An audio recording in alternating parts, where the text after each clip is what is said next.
안녕하세요. 오늘도 사연 살롱을 찾아주셔서 감사합니다. 현재 의사로 일하고 있는 늦가기 새댁입니다. 말이 새댁이지 저는 사실 일 때문에 제대로 집안일은 돌보고 있지 못해요. 대신 마음씨 착한 남편이 집안일을 도맡아 해주고 있죠. 저는 친정 부모님이 안 계세요. 하지만 너무나도 소중한 분이 제 곁에 계시는데요. 저의 마음속 엄마인 그분은 바로 시어머니세요. 그분에게 저의 마음을 전하고 싶어 이렇게 사연을 보내게 되었어요. 알고 보니 시엄마가 이곳 애청자시더라고요. 저는 어릴 때부터 불우한 가정에서 자랐어요. 제가 기억하는 아빠는 항상 대낮에 술을 드셨어요. 그러니 초저녁엔 이미 만취가 되어 있는 날이 많았고요. 엄마가 퇴근 시간보다 조금이라도 늦으면 아빠는 엄마를 의심하며 거칠고 긴 싸움이 시작되었죠. 제 밑으로 8살 아래 남동생이 있었어요. 그렇다 보니 저는 불우한 가정에서 어린 동생을 챙겨야 했고 엄마와 아빠의 싸움이 있는 날에는 매일 폭풍이 잠잠해지길 숨죽여 기다려야 했어요. 빠른 친구들은 이미 사춘기도 오고 했을 시기인데 저는 상황이 이렇다 보니 사춘기가 뭔지도 모르고 지나갔고 친구들이 부모님이나 집에 불만이 있다며 투정을 부리는 모습을 보면 부럽다 못해 화가 났어요. 제 입장에서는 다 배부른 고민이었으니까요. 지금도 그 시절 기억에 남는 일을 꼽아보라면 TV 속에 보여지던 화목한 가정을 보면서 저건 인위로 만들어낸 거짓말이라며 울던 제 모습이 가장 먼저 떠올라요. 아마 저는 그 모습이 부럽고 셈이 나서 애써 부정하고 싶었던 거겠죠. 저에게 집은 보금자리도 아니고 저를 위한 장소도 아니었어요. 그래서 저는 어린 초등학생이었지만 결혼 같은 건 절대 하지 않겠다고 가슴속 깊이 다짐했어요. 남편이 아빠 같은 사람이 될까봐 무서웠거든요. 그리고 늘 혼자 일하며 절대 행복해 보이지 않던 엄마를 보며 나는 절대 저렇게 살지 말아야지 라고 생각할 수밖에 없었어요. 그저 저는 이등병이 제대하는 날을 기다리듯 악몽 같은 시간이 끝나기를 기다려야 했죠. 제가 중학교 3학년이 되던 어느 날 엄마는 저에게 이렇게 말씀하셨어요. 혜영아, 엄마는 이 집을 나갈 거야. 네 아빠하고는 도저히 가망이 없어. 그래서 하는 말인데 네 아빠가 나가더라도 너랑 네 동생 중 하나는 두고 가라고 난리를 쳐서 그래서 엄마는 어린 네 동생을 데리고 나가려고 해. 미안해. 저는 세상이 다 무너지는 것 같았어요. 은근 엄마와 아빠가 빨리 이혼을 했으면 좋겠다고 생각했지만 제가 아빠와 남게 될 거라고는 상상도 하지 못했거든요. 그래서 저는 울며 불며 싫다고 엄마에게 매달렸지만 이미 결정난 일에 소용이 없음이 느껴졌어요. 그래서 저는 진짜로 엄마가 동생만 데리고 나간다면 집을 나갈 생각을 했고 언제고 학교 가는 길에 나갈 수 있도록 준비를 해놨는데요. 그러던 어느 밤 잠이 올까 말까 하던 밤이었는데 엄마가 조용히 저에게 다가와 이렇게 말씀하시는 거예요. 혜영아, 옷 입어. 나가자. 엄마는 제가 매달리고 또 집을 나갈 계획이라는 것을 이미 눈치채셨는지 준비한 가방을 가지고 나가자고 하셨어요. 그렇게 저는 엄마와 동생과 함께 그 지긋지긋한 집에서 도망칠 수 있었고 비록 단칸방 신세에 아빠 때문에 이곳저곳 전전하며 살아야 하는 떠돌이 생활이었지만 처음으로 마음 편히 두 발 쭉 뻗고 지낼 수 있는 날이었어요. 그렇게 저는 고2가 되었고 동생은 10살, 초등학교 3학년이 되었는데요.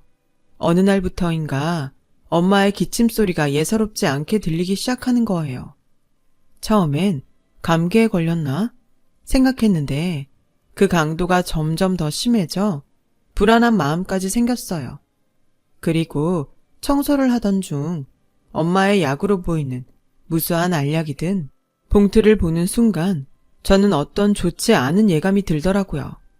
그렇게 제가 조금씩 무언가를 알아갈 즈음 엄마는 공장에서 일을 하다 쓰러져 병원에 실려가셨고 엄마가 폐암 말기라는 사실을 듣게 되었습니다. 엄마는 결혼 후 동생을 낳은 후부터 무능한 아빠를 대신해 제조 공장에 다니셨어요.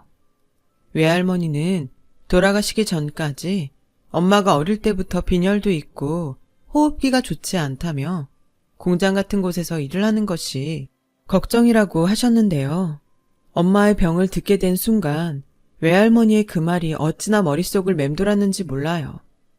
그리고 의사 선생님으로부터 이미 엄마의 폐가 손을 쓸 수 없는 단계에 다른 장기에도 전이가 돼서 더 이상의 가망은 없다는 소리를 듣게 되었어요.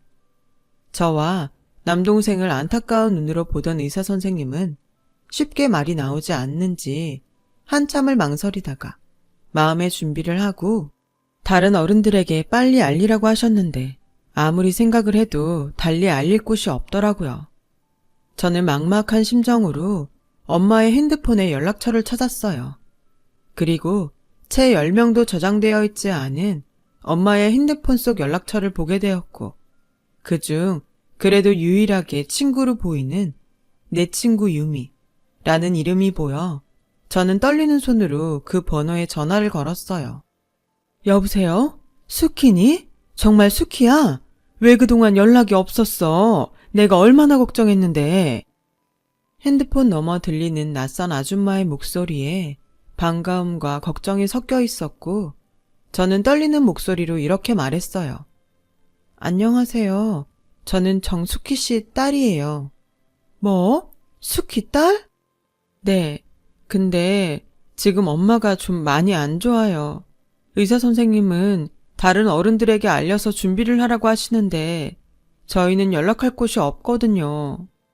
알겠다. 더 말 안 해도 돼. 거기에 어디야? 엄마 친구 유미라는 분은 지방에 살고 계시다고 했지만 그날 저녁 바로 기차를 타고 병원으로 오셨어요.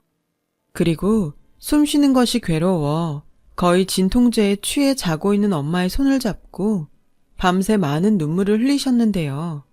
엄마는 그 다다음 날 딱 한 번 눈을 뜨시고는 그대로 하늘나라로 떠나셨어요. 저는 그때 정신이 없어서 저도 그렇고 동생도 학교에 보내지 못한 채 엄마의 마지막을 지켜야 했어요. 유미 아줌마의 도움으로 엄마의 빈소를 차리고 이미 엄마와 왕래를 하지 않던 외갓집 식구들을 부르며 난생 처음 상복을 입고 장례를 치르게 되었어요. 어머, 쟤들 어떡해? 딱하다. 그러게 어쩔 수 없이 그 술주정뱅이 지 아빠한테 보내야 하는 거 아니야? 그러고 보니 도통 보이지 않네? 이혼했잖아. 뭐하러 이혼한 남편을 장례식에 불러? 그럼 쟤들은 어떡해? 누가 데려다줘? 아, 그리고 사망보험금 같은 건 안 나오나? 죽었잖아. 입에 겨우 풀칠하고 사는 것 같은데 보험은 무슨? 듣자 하니 여기 병원비도 아직 정산이 안 됐대. 어머 정말? 이러다 코 끼는 거 아니야? 어쩐지 오기가 싫더라. 조의금 들어온 거로 어떻게든 하려는 거 아닐까? 그러니까 우리는 상황 봐서 얼른 빠지자. 괜히 가족이라고 얼마씩 내라고 하면 어떡해? 저는 제 귀에 또렷이 들리는 대화들에 가시방석에 앉아있는 것 같았어요. 게다가 동생이 그 말을 듣고 저에게 누나, 우리 이제 아빠랑 살아야 해? 아빠가 우리 도망 나왔다고 괴롭히면 어떡하지? 라고 울면서 걱정하는데 그 순간 배려라고는 없는 가족 혹은 친척이라는 그 사람들이 참 밉더라고요. 그런데 그때 어떤 희망의 목소리가 들려왔어요. 저기요, 그런 소리는 나가서 하실래요? 여기 영정사진에 아직 애들 엄마가 있고 애들이 다 듣고 있어요. 어머, 별꼴이야? 누군데 오지랖이에요? 저 수키 친구예요. 제일 친한 친구. 아, 대구로 시집갔다는 그 친구? 아주 우정이 눈물 나네. 우린 가족이에요. 남겨진 애들 걱정하는데 뭐가 잘못됐어요? 괜히 가족 일에 끼지 말고 육개장이나 먹고 돌아가요. 유미 아줌마가 나서자 외숙모들은 목에 핏대를 세우며 싸우기 시작했고 저는 그때 무슨 정신이었는지 저도 모르게 그 싸움판에 끼어서 더 큰 목소리로 이렇게 말했어요. 그만들 하세요. 저 외숙모들한테 절대 도와달라고 안 할게요. 그러니까 불쌍하다느니 아빠한테 보낸다느니 그런 말 하지 마시라고요. 어머, 쟤 지금 뭐래? 지 엄마 닮아서 아주 싹수가 놀았네?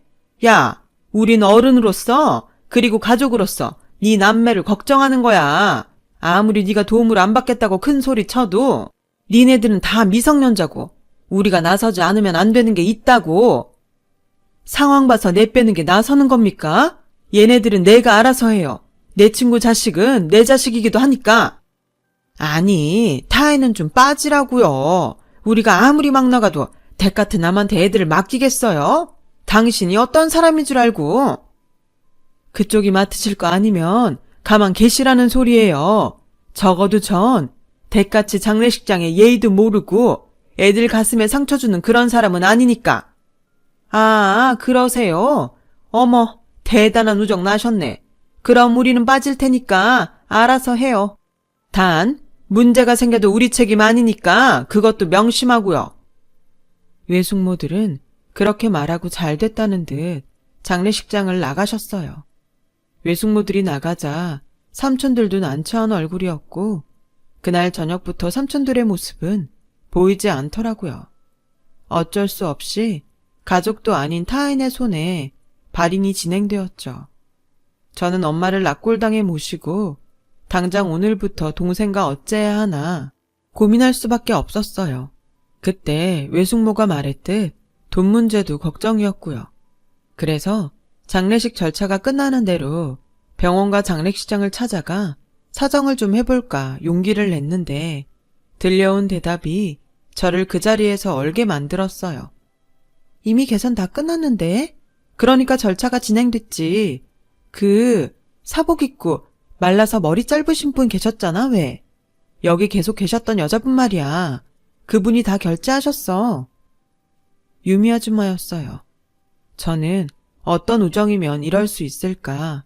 차마 일어난 현실인데도 믿을 수가 없었죠. 제가 동생을 데리고 집에 가려는 그때 유미 아줌마는 저에게 이렇게 말했어요. 혜영아, 내가 진짜 고민을 많이 했거든? 근데 이것밖에는 떠오르지가 않아. 너랑 네 동생 나랑 대구에 내려가서 같이 살지 않을래? 저는 대답이 선뜻 나오지 않았어요. 뜻밖의 말이기도 했고 또 이렇게까지 신세를 져도 되나 염치가 없게 느껴졌거든요. 하지만 어떻게든 엄마를 잘 보내주신 이 은혜는 갖고 싶었죠.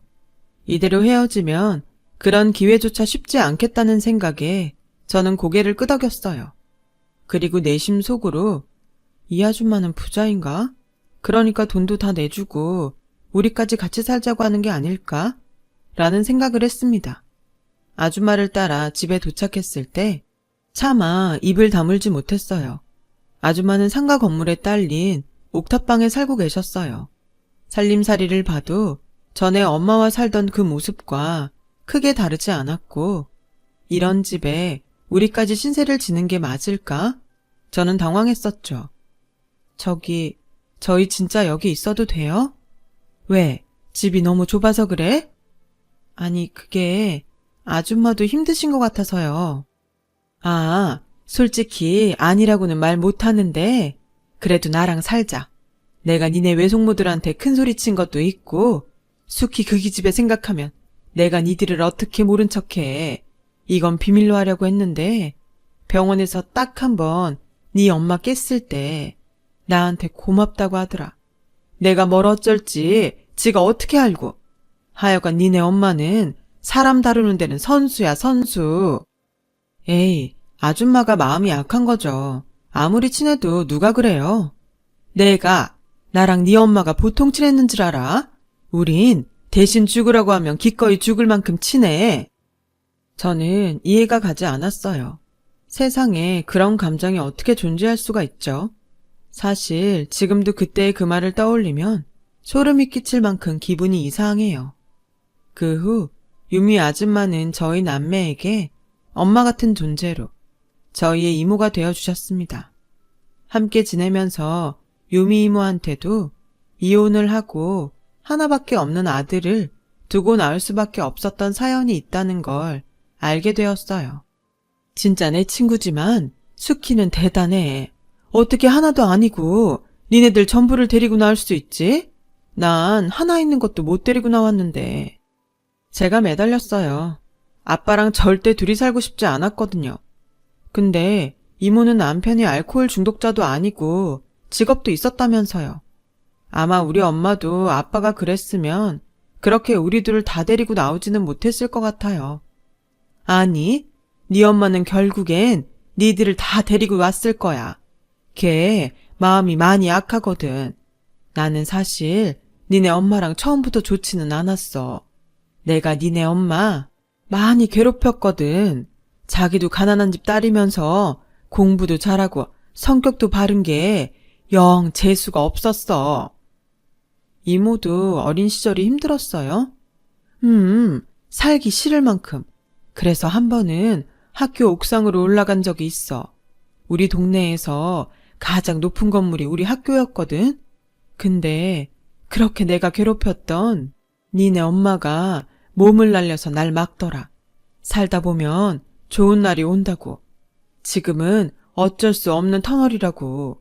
그때는 그냥 니네 엄마가 하는 말이 무슨 말인지도 모르겠고 그냥 짜증이 났는데 시간이 지나고 조금씩 내 사정이 좋아지니까 그때 잘못된 선택을 하지 않은 게 얼마나 다행인지 니네 엄마가 너무 고맙더라고. 그래서 그 뒤로는 가장 친한 친구가 됐어. 그냥 내 스스로 생명의 은인이다 라고 여겼지. 그렇게 한 3년인가 4년을 친자매처럼 붙어 다녔는데 내가 대구로 오게 되면서 헤어지게 됐어. 왜요? 집 나간 엄마가 같이 살자고 했거든. 니네 엄마는 밝고 공부도 잘하니까 금방 나 말고 좋은 친구들이 생길 거라고 생각했는데 그 뒤 니네 외갓집이 사정이 더 많이 안 좋아졌다고 하더라. 니네 엄마도 결혼한다는 말만 있고 연락이 없었어. 엄마의 불행은 그때부터였네요. 그러게 나도 사는 게 바쁘고 또 남편이랑 사이가 좋지 않아서 네 엄마가 얼마나 힘든지 알아볼 여유가 없었어. 그저 미안할 뿐이지. 그래서 그 미안한 마음 니들 남매 키우면서 갚으려니까 넌 아무 생각하지 말고 공부만 열심히 해. 너 공부는 좀 하니? 이모는 대뜸 저에게 그런 질문을 하고 심히 많이 궁금한 얼굴을 했어요. 저는 집안 형편 때문에 그 흔한 학원은 가지 못했지만 나름 머리가 좋다고 자부는 했었는데 최근 들어 학교에 못 갔으니 이걸 잘한다고 해야 될지 몰라서 대답을 못하고 있었죠. 저희 행동에 이모는 알았다는 듯 하며 지나가는데 은근 자존심이 상하더라고요. 좀 해요, 공부. 그래? 정말? 그럼 넌 꿈이 뭐야? 의사요. 의사? 너 진짜 공부 잘하는구나. 좋았어. 앞으로 네 뒷바라지는 내가 할 테니까 네 동생 걱정하지 말고 넌 공부만 해. 조카딸 의사 한번 만들어 보자. 이모는 마치 신이 나는 듯 그렇게 옥상에서 큰 소리로 말했어요. 저희 엄마와 완전 다른 성격의 이모를 보면서 저는 처음으로 어른의 울타리에서 보호받는다는 느낌을 받았어요. 정말로 의사가 돼서 돈을 아주 많이 번다면 이모에게 가장 먼저 은혜를 갚겠다고 다짐하며 한눈 팔지 않고 오로지 공부에만 매달렸어요. 그 결과 저는 전학생인데도 불구하고 전교 1등을 했죠. 고3 수능을 보던 그해 높은 상위권 성적으로 서울대 의대에 합격했습니다. 이모는 남동생을 맡을 때니 저에게 서울로 올라가 아무런 걱정하지 말고 의사 공부를 하라고 또 저에게 모든 지원을 해주셨어요. 이모는 당시 식당 일을 하시고 또 집에서는 부업을 하시며 제대로 잠도 자지 못하는 생활을 하셨는데요. 대출까지 받아 저의 서울 집 보증금을 마련해 주시니 너무 감사한 마음이었죠. 이걸 내가 어떤 마음으로 살면서 어떻게 다 갚나 싶어 미안해서 눈물만 흘렸어요. 그래서 그 후 동생에게 늘 누나가 자리 잡으면 데리러 올 거야. 그때까지 이모 힘들게 하지 말고 누나가 데리러 올 때까지 공부 열심히 하고 있어. 라고 귀에 딱지가 앉을 정도로 매일 말했는데 동생도 눈치가 백단이라 저와 떨어져 지내는 동안 공부를 열심히 하며 이모가 힘들지 않게 집안일을 도맡아 했더라고요. 그렇게 저는 본격적으로 의사가 되기 위해 공부를 했어요. 대학 6년 장학금을 받기 위해 잠도 거의 자지 않고 공부를 했고 또 틈틈이 과외도 하면서 돈도 벌었죠. 그래서 레지던트와 전공의를 하게 되면서부터는 이모에게 경제적인 신세를 면할 수 있었습니다. 그러는 사이 남동생은 수능을 치르고 서울에 있는 대학에 합격하면서 저희 남매는 비로소 다시 함께 살 수 있었어요. 아, 내가 이참에 여기 일 다 정리하고 니네 따라 서울 갈까? 이모, 그러지 마. 거기 이모 친구들이랑 단골 손님 잔뜩 있는데 뭐하러. 나랑 수철이가 자주 갈게요. 우리한테는 이모가 엄마고 그 집이 우리 집이잖아. 알지만 내가 니네들 없이 허전해서 그렇지. 나도 자주 서울 올라갈 테니까 니네도 자주 와야 해. 공부 열심히 하고. 돈 필요하면 망설이지 말고 말하고. 알았지? 알았어. 이제 이모도 좀 쉬면서 지내. 나 전문의 따면 매달 생활비 보낼 테니까. 그리고 이거 받아 이모. 웬 반지야? 네가 돈이 어딨어서? 벌었지. 나 과외하잖아. 돈 많이 받아. 이모한테 고마워서 이런 반지 하나 해주고 싶었어. 남들은 반지 하나 정도는 끼고 다니던데 이모는 하나도 없잖아. 야, 식당 일 하면서 반지 끼는 건 오바지. 그래도 뭐 네가 준 거니까 내가 목숨처럼 소중하게 여길게. 그놈의 목숨. 가만 보면 우리 이모는 목숨이 너무 많아. 됐고 잃어버리면 또 사줄 테니까 맡기고 다녀. 알겠지? 그래, 알았어. 아, 좋다. 이모가 조카딸 덕에 결혼할 때도 못 받은 반지를 다 받아본다. 저 먼 우주만큼 너무 좋아. 우리 이모 이렇게 금붙이 좋아하는 사람인 줄 알았음. 진작에 하나 사줄걸. 우리 간다. 이모도 밥 잘 챙겨 먹고 건강 잘 챙겨. 알았지? 그렇게 저희 남매는 서울에, 이모는 대구에 남게 되었어요. 그런데요, 처음 헤어질 때는 당연히 자주 볼 수 있을 거라고 생각했는데 저도 그렇고 동생도 각자 살기 바빠지니 그럴 여유라는 것이 쉽게 생기지 않았어요. 마음은 항상 죄송한데 또 시간이 되지 않으니 절대 멀어질 일이 없다 여겼던 관계도 많이 해이해졌고 제가 또 국시를 준비하면서 이모와 연락이 끊기게 되었어요. 이모가 저희 남매에게 말도 하지 않고 연락처는 물론이고 이사를 했더라고요. 저와 동생은 당신을 잘 찾아오지 않는 우리를 괘씸하게 생각하고 완전히 인연을 끊으셨나 보다 라고 생각했습니다. 며칠 후 대구를 다녀온 동생에게서 이런 말을 듣게 되었어요. 이모 아들이 찾아왔었대. 같이 살자고. 우리는 남이고 거긴 아들이니까 당연하지. 우리도 바쁘다고 잘 못 내려갔잖아. 내가 이모여도 우리보다는 아들 따라가고 싶지. 저도 동생의 말에 동의했어요. 다만 아직 은혜를 갚지 못했는데 이렇게 소식 하나 닿을 수 없게 되었다는 것이 마음이 아팠어요. 너무 죄송해서요. 그래도 언제고 살면서 만나는 일이 생긴다면 그때 한꺼번에 모든 것을 다 갚자 하는 마음은 여전했고 저도 그렇고 동생은 정말 있는 힘껏 열심히 살았어요. 그래서 저는 그 마음으로 공부한 끝에 국시를 패스했죠. 의사 면허를 취득할 수 있게 되었는데요. 그 후에 본격적으로 전문의가 되니 그건 또 그거대로 정신이 없더라고요. 제가 생각한 의사 생활은 멋진 모습 그 자체였는데 이건 늘 수면 부족의 연속이었어요. 그렇게 전문의로서 2년 정도 지났을 때 저는 생각지도 않았던 인연을 병원 응급실에서 만나게 되었는데요. 그게 바로 지금 저의 남편이에요. 남편이 응급실에 실려온 경위는 길거리에서 묻지마 폭행을 저지른 건장한 남자와의 몸싸움이었어요. 게다가 깊게는 아니지만 당시 남편은 가슴 쪽에 큰 상처가 생겨 구급차에 실려왔고 저는 그때 하필이면 당직이라 남편의 수술을 맡게 되었어요. 다행히 중요 장기 손상은 없어서 큰 걱정은 없었지만 출혈이 꽤 있었거든요. 긴장을 했었더랬는데 평소 운동을 하던 사람이라 그런지 수술 후 회복이 다른 환자에 비해 빨라서 다행이었어요.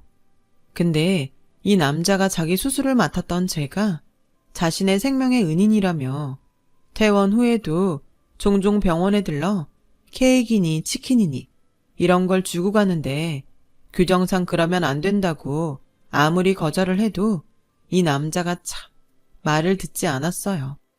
그냥 친구가 주고 갔다고 해요. 뭐 이참에 남자친구라고 해도 되고. 뭐라고요? 제가 물어보니까 선생님 애인 없다고 하시던데요. 제가 무조건 선생님 마음에 들도록 100% 맞출게요. 처음엔 뭐 이런 사람이 다 있나 했어요. 그런데 그렇게 1년 정도 남편이 병원에 들러 병원 식구들을 챙기고 또 제가 부담을 가질까봐 있는 듯 없는 듯 챙기는데 마음이 가더라고요. 연애나 결혼은 제 인생에 없다고 생각했거든요. 생각은 그랬지만 저도 사람이라 솔직히 외로웠어요. 당시 남동생은 학교에 다니다 군복무 중이었는데 이모도 없고 동생도 없으니 허전하고 불안하고 외로웠나 봐요. 그래서 저는 남편과 연애를 시작했고 저희 불우했던 가정사와 또 저 못지않게 불우했던 남편의 가정사가 겹치면서 서로를 위하고 챙기게 되었어요. 마음이 통하는 친구. 남녀를 떠나 저희는 세상에서 가장 특별하고 가까운 친구가 되기로 약속했죠. 남편의 정체를 아는 병원 식구들은 이제 결혼해야 하는 거 아니냐고 너스레를 떨었는데요. 정작 남편은 결혼에 대해 어떤 말도 하지 않더군요. 그래서 한 번은 제가 먼저 대수롭지 않게 말했어요. 그냥 궁금해서 묻는 건데 자기는 나랑 결혼까지 생각해? 물론 내가 지금 하고 싶다는 건 아니고 그냥 자기가 어떤 생각하는지 알고 싶어서. 당연히 생각하지. 뭐? 그럼 왜 여태 아무 말도 안 했어? 그게 사실은 있잖아. 내가 자기한테 말을 안 한 게 있어. 자기한테 부담 주고 싶지 않아서 숨겼는데 엄마가 폐암으로 오늘 내일 하시거든. 아무래도 결혼은 큰 일을 치르고 나서 생각해야 될 것 같아서 일부러 말 안 했어. 저는 남편의 말에 속이 상했어요. 여자친구가 의사인데 숨길 걸 숨겨야죠. 그런데 듣자 하니 다른 의사도 더 이상의 치료가 무의미하다며 포기한 상태라고 하더군요. 저에게 그 모든 것을 말하기엔 되지도 않을 것에 제가 미안해할 것 같아 본의 아니게 숨기게 되었다고 하더라고요. 나 어릴 때 아빠 손에 자랐다고 했잖아. 엄마가 늘 보고 싶었어. 그래서 성인이 되고 아빠가 절대로 안 된다고 했는데 수소문해서 엄마한테 갔다? 어색할 줄 알았는데 너무 좋더라고. 근데 이미 그때부터 엄마는 좀 안 좋으셨어. 자식인데 어떻게 내 손으로 고쳐드리겠다고 했는데 쉽지 않더라. 그래서 나 솔직히 일부러 자기한테 접근한 것도 있어. 자기가 나한테 도움이 좀 될까 하고. 근데 엄마는 계속 나빠지고 다른 의사분이 어렵다고 하니까 포기가 되더라. 아니, 엄마가 너무 힘들대. 이제 그만하고 싶대. 그래서 얼마 전에 지방에 있는 요양병원으로 옮겨드렸어. 나 불효자지? 저는 자책하는 남편을 제 작은 품에 꼭 안아줬어요. 이렇게 속 깊고 다정한 아들이 어딨냐고 남편을 위로했고 병원 진료가 없던 날 남편을 따라 남편의 어머니를 뵈러 요양병원에 갔어요. 그리고 병실 문이 열리는 순간 저는 망치로 머리를 세게 얻어맞은 듯 충격을 받게 되었답니다. 가쁜 숨소리, 뼈가 보일 정도의 마른 상태, 그리고 한 번도 잊은 적이 없던 이모가 저 멀리 우주만큼 좋아했던 제가 사준 반지. 저는 남편의 어머니가 유미 이모라는 사실에 정말 놀랐고 곧 한눈에 봐도 힘든 상황의 이모를 보며 그대로 평정심을 잃고 담당 의사를 만나야겠다고 흥분하며 말했어요. 자기야, 왜 그래? 전에 내가 말했는데 내가 우리 엄마 돌아가시고 엄마 친구분 손에 자랐다고 했잖아. 그 사람이 당신 어머니셔. 뭐? 난 그냥 우리가 괘씸해서 아들 따라간 줄 알았는데 이미 그때부터 아프셨던 거야? 그때는 이 정도까지는 아니었지만 근데 혼자 사는 것처럼 보였는데 엄마가 계속 다른 데 가서 살자고 하시는 거야. 내가 왜냐고 물어보니까 조카가 알면 안 된다고 했는데 그럼 그 조카가 저와 남동생이었던 것을 저는 한참이 지나서야 알게 되었어요. 이모는 혹여 저희 남매에게 짐이 될까 스스로 자취를 감췄고 어리석게 저희 남매는 아들이 나타나 괘씸한 우리를 버리고 아들을 따라갔다고 여겼으니 불효자는 남편이 아니라 저와 제 동생이었습니다. 저는 그 후 이모의 주치의를 만났고 참 아이러니하게도 저희 엄마와 똑같은 상태임을 확인할 수 있었어요. 하지만 그때와 지금은 달랐죠. 저는 엄마 때문에 호흡기 내과 전문의가 되었기에 이모의 병을 맡을 수 있었어요. 완치는 몰라도 포기하기엔 제가 너무 간절했기에 저는 이모의 주치의를 설득해 이모를 제가 일하는 병원으로 옮겼어요. 그리고 가족을 살린다는 마음으로 제 모든 것을 걸었습니다. 저는 이모의 어쩌면 마지막이 될 수술을 진행했어요. 남편조차 결정이 쉽지 않았던 수술이었죠. 하지만 저는 이상하게도 자신이 있더라고요. 마치 돌아가신 엄마가 도와줄 거라는 이상한 믿음이 생기면서요. 정말 수술은 걱정했던 것과 달리 아주 잘 끝날 수 있었어요. 그리고 며칠 후 이모는 의식을 회복했어요. 이모는 우는 당신의 아들을 알아보고 괜찮다고 토닥이는데 이윽고 저의 얼굴을 본 순간 입꼬리를 심하게 떠시고는 저에게 오라며 손짓하시더라고요.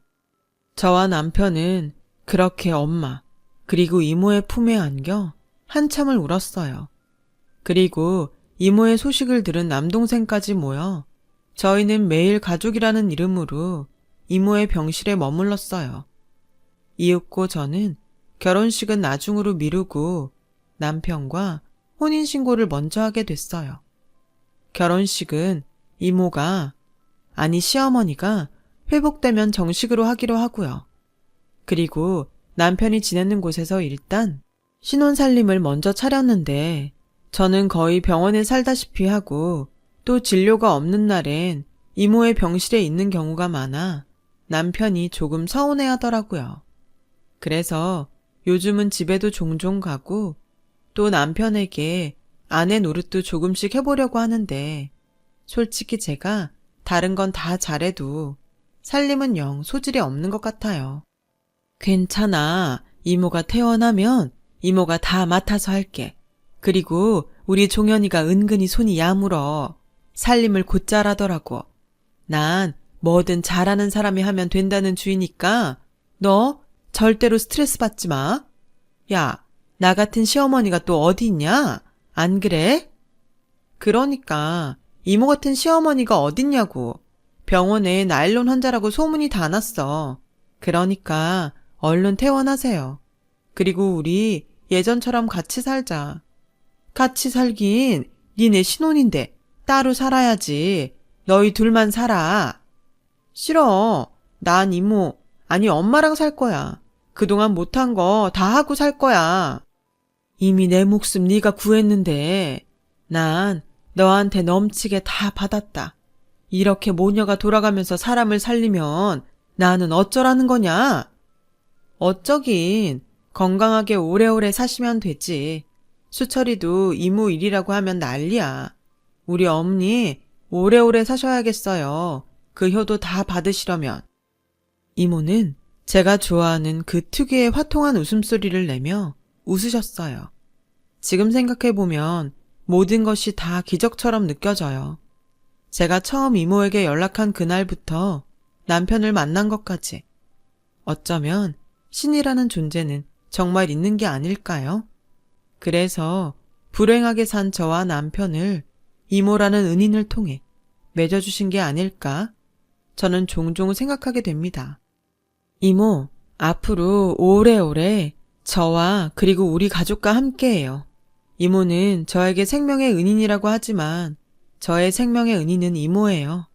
평생 엄마처럼 따르고 효도할게요. 사랑합니다. 저 먼 우주만큼. 지금까지 제 사연 들어주셔서 감사합니다. 이모와 그리고 남편과 행복하게 살게요. 사연 들어주신 여러분들도 건강하고 행복하세요. 여러분, 사연 댓글에 응원과 현명한 조언 부탁드려요. 좋아요와 구독은 저에게 큰 힘이 됩니다. 오늘도 좋은 일 가득하세요.